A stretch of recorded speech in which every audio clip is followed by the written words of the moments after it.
सलाह भइल कसहू बियाह भइल मेहरी के झगड़ा से पूरा घर तबाह भइल। ठीक है नया जमाना के भूते कर सवार भइल समझाए खातिर एक पंचायत कई बार भइल। ठीक है भले ही अलग हो जाएंगे मेहरी को नहीं रुलाएंगे। ठीक है भले ही अलग हो जाएंगे मेहरी को नहीं रुलाएंगे। ठीक है सऊदी नहीं जाएंगे मुर्गा की दुकान चलाएंगे। ठीक है सऊदी नहीं जाएंगे मुर्गा की दुकान चलाएंगे। ठीक है डीजे डीजे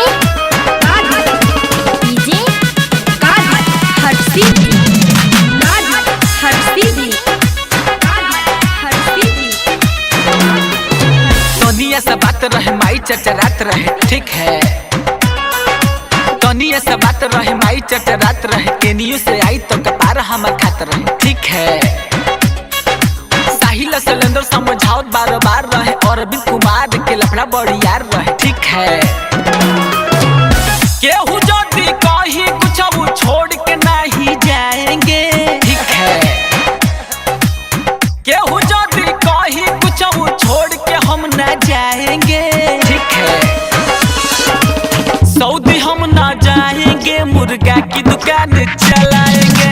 ठीक है सऊदी नहीं जाएंगे मुर्गा की दुकान। ठीक है आदित्य स्टूडियो मनिया मिर्जाबाद।